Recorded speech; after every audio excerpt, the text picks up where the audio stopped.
안녕하세요. 믿고 보는 빅토리 채널이 되기 위해서 영상을 만들려다 보니 업로드 횟수가 급격히 줄어들었습니다.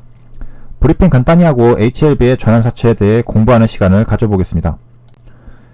HLB 종가 3% 외국인 매도했고요. 분봉은 장 초반에 올리고 내리고 이때도 똑같았죠. 똑같은. 그리고 공매도 과열 종목 지정이 되었습니다. 공매도를 많이 쳤기 때문에 과열 종목 지정이 된 거죠. HLB 공매도량은 28만 주로 최근에 비해서 상당히 많아진 걸 알 수 있고 매매 비중도 15%가 되었습니다. 이제 공매도 세력 입장에서는 이 정도면은 한번 이제 싸워보자 라고 이제 하는 거죠. 내일은 공매도 못 칩니다. 공매도 금지당했던 날에 공매도량은 이렇게 26주, 104주, 62주였죠. 여기입니다. 이 날짜고 마찬가지로 좀 비슷한 수량을 쳤네요. 30만주, 27만주, 28만주. HLB는 이 정도로 하고 넥스트 사이언스도 잠깐 브리핑 하겠습니다.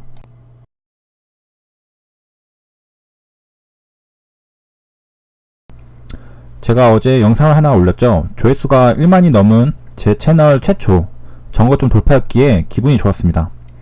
썸네일 어디에도 넥스트 사이언스는 없었지만 영상 내용은 분명 넥스트 사이언스를 정조준한 영상이었죠. 제 2의 HLB는 넥스트 사이언스다 라는 내용이었습니다. 영상을 올린 다음날 급등하는 것을 보니 뭔가 기분이 묘했는데요. 저 때문은 아니겠죠. 결론적으로는 음봉 마감했습니다. 제가 넥스트 사이언스는 차차 영상을 올려드린다고 했었는데요. 시간이 많다고 생각했습니다.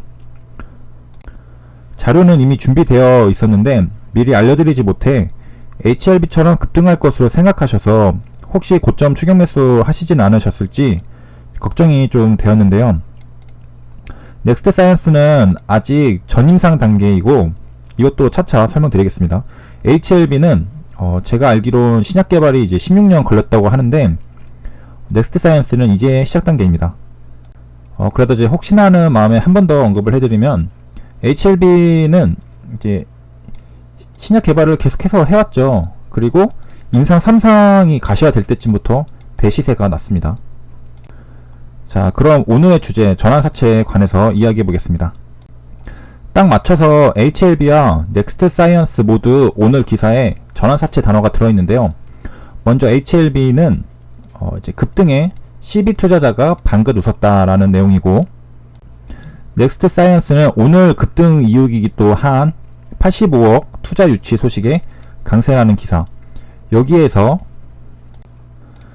85억이 전환사채로 발행을 했습니다. 자, 전환사채는 이런 형식으로 이제 발행이 되는데요. 표면 이자율과 만기 유찰이 있고 사채 만기일 2024년 10월 8일로 그리고 이제 일반적인 회사채와 다른 점이 바로 이 부분에 있습니다. 주당 전환가는 4,650원이라고 되어 있습니다. 전환사채도 앞에 전환이라는 말이 붙었지만 사채입니다. 회사채고요. 전환이라는 것은 주식으로 바꿔준다는 의미입니다. 그럼 왜 전환사채를 발행하느냐 이제 궁금하실 텐데요. 이제 일반적으로 우리가 알고 있는 큰 기업들, 대기업들은 이제 자금 조달이 쉽겠죠. 왜냐면은 신뢰도가 아무래도 일반 중소기업보다는 높을 테니까요. 하지만 그런 대기업이 아닌 기업들 경우에는 자금 조달에 조금 어려움을 겪을 수가 있습니다. 투자자 입장에서는 뭘 믿고 내가 너네 회사채를 사주냐 라고 할 수가 있겠죠. 길 가던 사람한테 삼성전자 회사채 너 살래? 하면은 삼성전자는 내가 살 수 있지 하겠지만 너 넥스트 사이언스 회사채 살래? 하면 그 회사가 무슨 회사인데? 라고 조금 망설일 가능성이 있습니다. 물론 HLB 주주님들은 잘 아시니까 뭐 내가 사지 라고 하시겠지만 잘 모르시는 분들은 조금 이제 우려를 표할 수 있을 겁니다. 그래서 어떤 조건을 주는 겁니다. 그 투자자에게 조금 더 유리한 조건으로 이게 회사채긴 한데 주가가 오르면 주식으로 바꿔서 팔 수 있게 기회를 줄게 라는 게 전환사채입니다. 자, 그럼 전환사채는 일반 회사채보다 어떤 이점이 있느냐 설명드리겠습니다. HLB로 설명을 드릴 건데요. 이 기사에서 나왔듯이 이제 전환사채 투자자들이 기분이 좋다는 겁니다. 자, 왜 좋냐 하면 이거는 HLB가 발행했던 전환사채인데요. 대략 200억이죠. 200억인데 이자율이 1%입니다.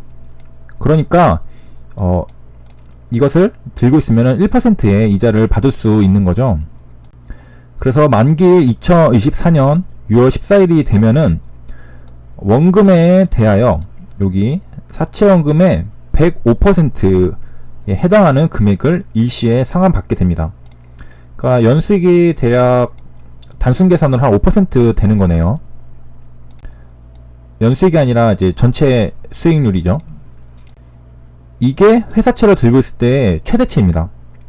105%가 최대로 받을 수 있는 상태였는데요. 이게 전환사채라고 그랬죠.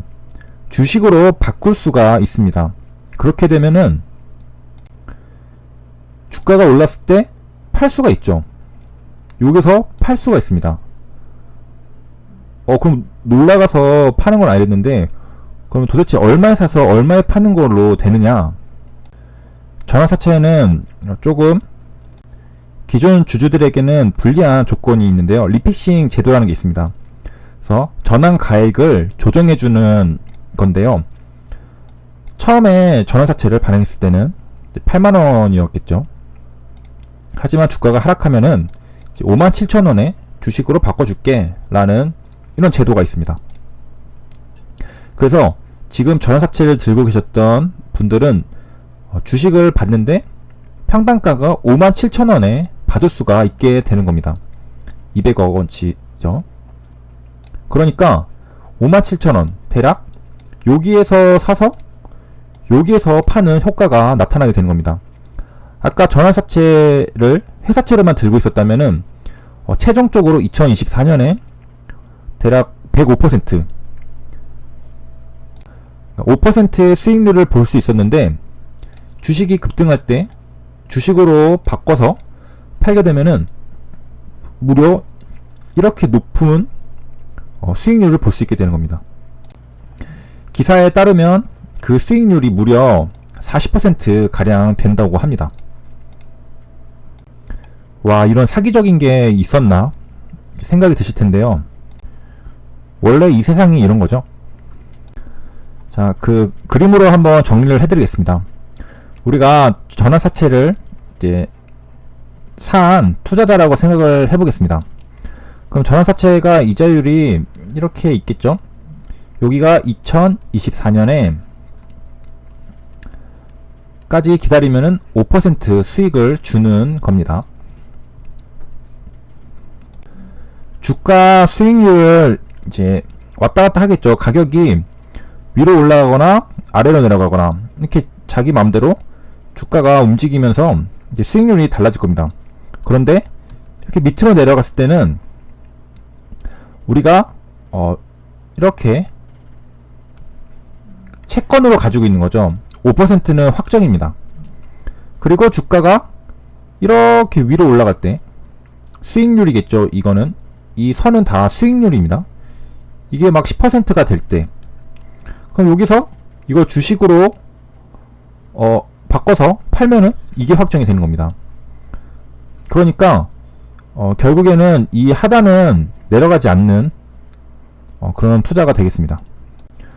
그러니까 주가가 아무리 곤두박질 쳐가지고 이 밑으로 주가가 막 떨어져도 5%를 받을 수가 있고, 반면에 주가가 계속 올라가서 이게 뭐 40%가 됐다 그러면은 이게 40%로 바뀌게 되는 겁니다. 그리고 여기 기사 내용에 보면은 원금 손실 우려로 전전긍긍했던 투자자들은, 이것은 무슨 말이냐면은 주식으로 전환했을 때 원금 손실을 말하는 겁니다. 주가가 전환가액인 57,246억 아래로 있으면은, 그냥 채권으로 들고 있으면은 2024년에 최종적으로 5% 수익을 보게 됩니다. 사실상 원금 손실은 없죠. 그리고 회사가 만약에 망한다 했을 때 주식을 가진 주주들은 진짜 휴지 조각이 되죠. 빵원 한 푼도 돌려받지 못합니다. 하지만 채권은 주식보다 우선순위에 있죠. 회사의 뭐 자산 그런 것들 다 팔고 남은 것들을 가져가게 됩니다.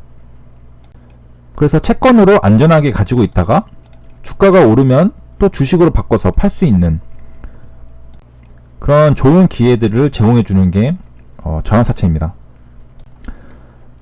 이 전환사채에서 이 리피싱 제도는 사실 좀 말이 많은데요. 너무 사기적인 거죠. 평당가가 주가가 떨어졌을 때 8만원에서 5만원대로 바꿔주는 거니까 사실상 전환사채는 뭐 이렇게 해도 저렇게 해도 수익이 날 가능성이 높은 투자 방법입니다. 그래도 뭔가 안 좋은 거는 있겠죠. 저는 잘 모르겠는데요. 혹시 아시는 분 있으면 말씀해 주시면 고맙겠습니다. 이상으로 영상 마치도록 하겠습니다. 감사합니다.